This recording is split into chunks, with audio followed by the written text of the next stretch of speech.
जैसे गंगा पुत्र विष्णु तुम्हारे पितामह थे, वैसे ही मैं तुम्हारी माता का मातामह। कुंती मेरी पुत्री की पुत्री है। आयुष्मान भाव। कुंती कैसी है वंश? पिताश्री के स्वर्गवास के उपरांत उदास रहती है। क्या उन्हें पता है तुम यहाँ आए हो? उन्हें पता कैसे होगा जब स्वयं मुझे पता नहीं। मुझे तो लगता है दुर्योधन और दुशासन ही ने खीर में विष खिलाकर गंगा जी में डाल दिया था। तब तो कुंती बहुत चिंतित होगी वंश। तुम्हारा यहाँ रुकना उचित नहीं है।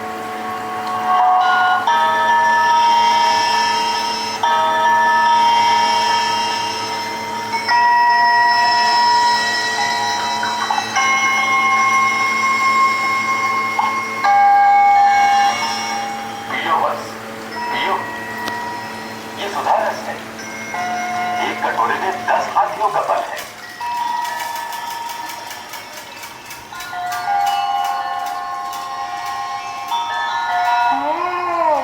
और पियो, और पियो।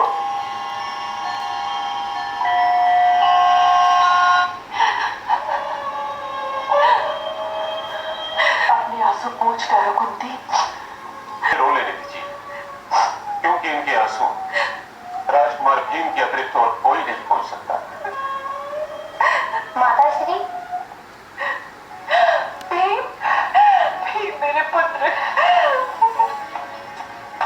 पुत्र तू कहाँ चला गया था भीम? वो क्या हुआ, दुर्योधन ने मुझे खीर खिलाई और मैं खाकर सो गया।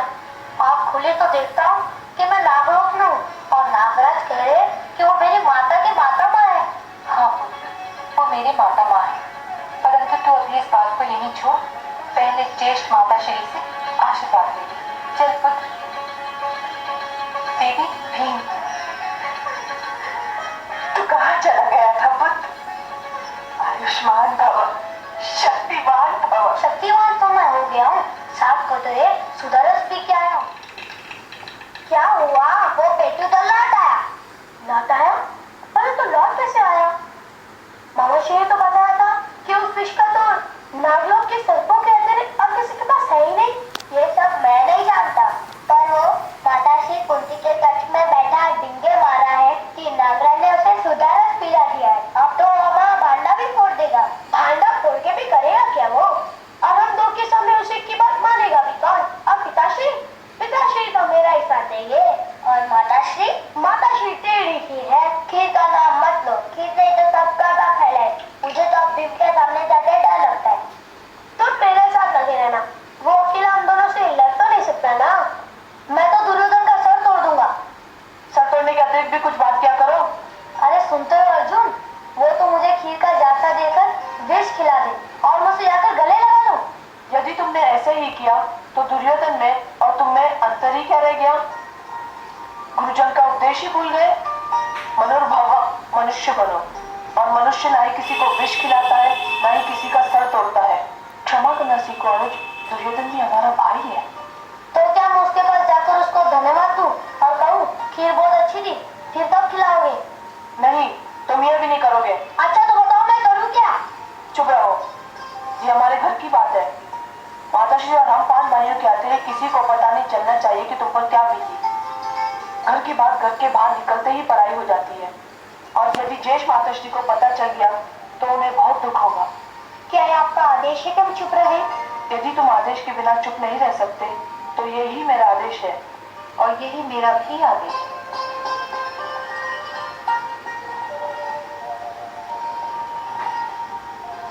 दुर्योधन से झगड़ा तो दूर, तुम मुझसे कुछ कहोगे भी नहीं भीम। नहीं तो मैं तुम्हारे पितामह से कह दूंगी कि तुम लोग मेरा कहा नहीं मानते। जो आज्ञा माताश्री।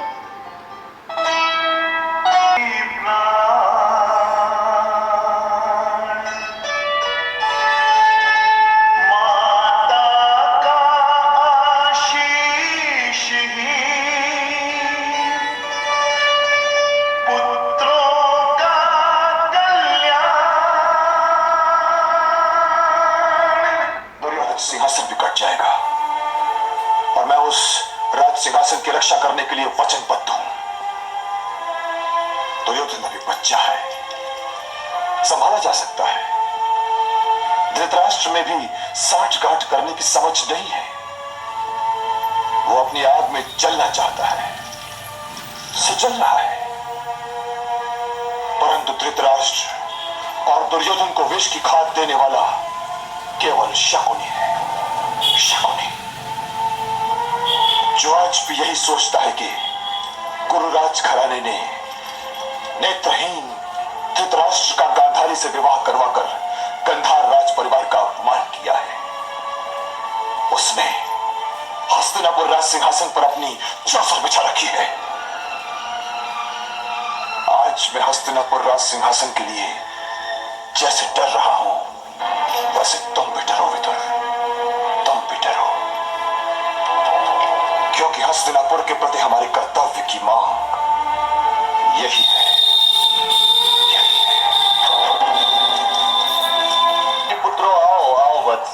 अरे आए क्या मामा श्री, आपने जो विष दिया था वो तो हमने भीम को खिलाकर नदी में बहा दिया था, पर वो तो और भी मोटा होकर लौट आया है। नदी में बहा दिया था, परंतु मैंने तो उसे नदी में बहाने के लिए नहीं कहा था, क्योंकि वहां से तो नागलोक का मार्ग सीधा निकलता है। देखो, मामाश्री की बात माननी हो तो पूरी तरह से माना करो, और यदि मामाश्री की समझ में अपनी आधी समझ मिलाओगे तो कार्य तो बिगड़ेगा ही।